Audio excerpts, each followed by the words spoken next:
ஆத்ம வணக்கம். ஆத்மபிதா சுவாமி சிவானந்த பரமஹம்சர் அவர்கள் அருளிய வைசியர். வைசியனுக்கு கோரக்ஷை, கிருஷி, வாணிபம் முதலாக உள்ள தொழில்களாகும். அது புத்திக்காகும். ஏனென்றால் கோ என்பது சப்தமாகும். சப்தத்தை ரட்சிக்க வேண்டியது புத்தியாகும். கிருஷி, வாணிபம் முதலானவையும் புத்தியுள்ளவனே செய்வதற்கு முடிவதாகும். அதல்லாமல் உலகத்தில் அவன் புத்தி இல்லாதவன், ஒரு பேச்சு பேசுவதற்கு கூட புத்தி இல்லை என்று சொல்லி வருகின்றனர். ஆகையால் புத்தியாயிருக்கின்ற வைசியன் கோவினை ரட்சிக்க வேண்டும். எப்படியென்றால் தன்னிலிருந்து உண்டாகின்ற சப்தத்தை தன்னில்தானே நிறுத்த வேண்டும். எப்பொழுது தன்னுடைய சப்தத்தை நசிக்காமல் தன்னில்தானே நிறுத்துகின்றோமோ அப்பொழுது கிருஷியாகின்றது. கிருஷி என்பது சிரசில் சுழிமுனையில் தன்னுடைய சக்தியை அடக்குவதாகும். அப்பொழுது சப்தம் தன்னில்தானே லயிக்கிறது. இதாகும் கிருஷி. அவ்விதம் கிருஷி செய்திருக்கிற சக்தியை கொண்டு தன்னில்தானே வியாபிக்க செய்வதாகும் வியாபாரம்.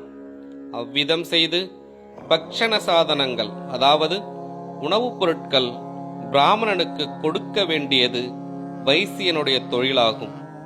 பக்ஷண பதார்த்தங்கள், அதாவது உணவுப் பொருட்கள் கிடைக்காவிட்டால் பிராமணன் நசித்து போகின்றான். அதனால் மேற்சொல்லிய விதத்தில் சக்தியை தன்னிலேயே அடக்கி வியாபிக்க செய்தால் மனம் விசாரங்களாகி வெளியினுள்ளில் நசித்து போவதில்லை. அப்பொழுது பிராமணனாயிருக்கின்ற மனதுக்கு நாசமில்லாமல் தன்னில்தானே லயிக்கிறது. இதாகும் வைசியனாயிருக்கின்ற புத்தியினுடைய தொழில். வைசியர் என்பவர் கோரக்ஷை, கிருஷி, வாணிபம் என்று நினைத்து பசு, எருமை இவற்றினுடைய கழுத்தில் கயிற்றினால் முடிச்சிட்டு கட்டி கஷ்டப்படுத்தவும், அவை பிரசவித்து உண்டாகின்ற கன்றுகளை வேறுபடுத்தி கட்டி அந்த கன்றுகள் குடிக்க வேண்டிய பாலை கறந்தெடுத்து விற்கவும், பசுவிலிருந்து உண்டான ஆண்குட்டிகள் என்று கருதி வருகிற காளைகளையும் எருமையிலிருந்து உண்டான போத்து, அதாவது கிடாக்களையும் எருமைகளையும் மற்றும் பிடித்து கழுத்தில் நுகம் வைத்து பாரமாயுள்ள கலப்பையை கட்டி இழுக்கச் செய்யவும், வியாபாரம் என்று கருதி பல சரக்குகளை சேகரித்து எடையிலும் அளவிலும் விலையிலும் மோசம் செய்து அதிக லாபம் எடுத்து வியாபாரம் செய்யவும் செய்கின்றவர் வைசியரல்லர்.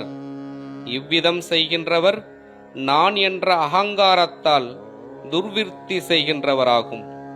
அவரும் சண்டாளரேயாவர். எனில் வைசியர் என்பது பேச்சாயிருக்கின்ற சப்தத்தை தன்னிலடக்கி கிருஷி செய்து முன் சொன்ன விதத்தில் செய்பவராகும். ஆத்ம வணக்கம்.